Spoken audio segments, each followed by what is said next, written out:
and the first thing you do is check your phone. You start scrolling, automatically comparing yourself, and feeling the pressure to live up to everybody that you see. Social media is a big part of our daily lives, but is it actually doing more harm than good for our mental well-being? While social media provides connection and information, its negative impact on our mental health, like anxiety, depression, and low self-esteem, outweighs its benefits. Today, I will be talking about how social media contributes to anxiety, depression, distorts self-image, and fuels unrealistic expectations, and its addictive effects overall mental well-being.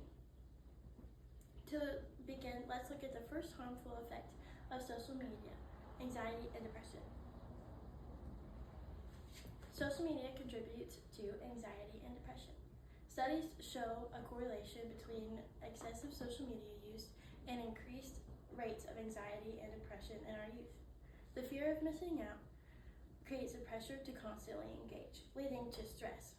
What do you do when you get on your phone and you start scrolling and looking at what everybody else is doing or everybody else hanging out? Maybe you saw a friend or a family member hanging out without you.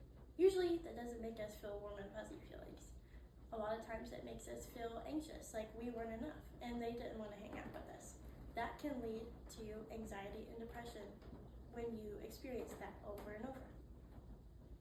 Cyberbullying and online harassment is also contributes to mental distress.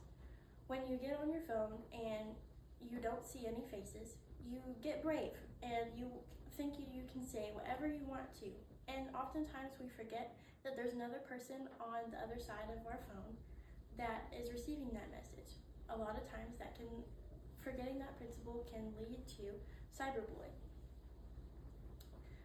Research from institutions like Harvard and the APA Association, which is the American Psychological Association, links social media and use to rising mental health issues. Beyond its impact on anxiety and depression, social media also distinctly distorts our self-perception by fueling unrealistic comparisons. Social media promotes unrealistic beauty standards and lifestyles. When you get on your phone and you see all of these beautiful girls and all the cool trends, a lot of times you want to be like that. And that in itself is not harmful, but when we constantly pursue those things, it can make us feel like we're not enough because we don't look like that or we don't have a lifestyle like them. But oftentimes when we compare ourselves, these lives are curated and filtered in this content, leading to dissatisfaction. When we look at these things, we often think that their lives are like that in the daily, but oftentimes they're not. And that is not the reality of the case. Increased body image concerns, particularly among teenagers and young adults, is also an effect of the overconsumption of social media.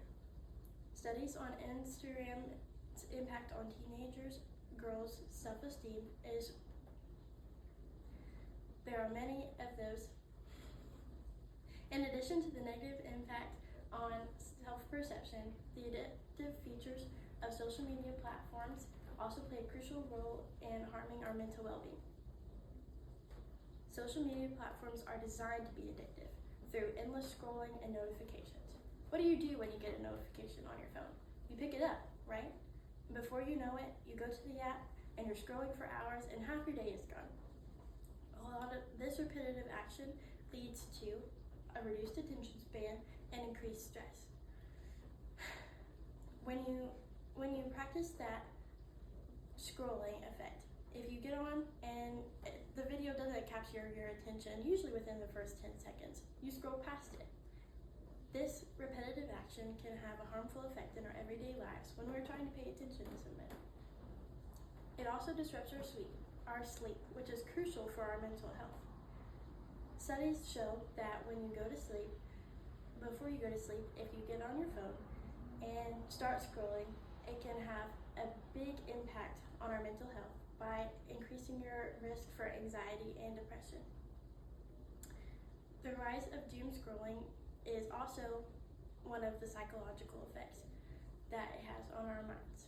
Doom scrolling is constantly scrolling on your phone for hours and hours. At this point, we must consider an additional perspective. While we've discussed the negative impact, some contend that social media offers valuable advantages. Social media helps people stay connected and gives people access to mental health resources, which at surface is a great thing. But while it does have this benefit, the benefits do not outweigh the widespread harm that it causes.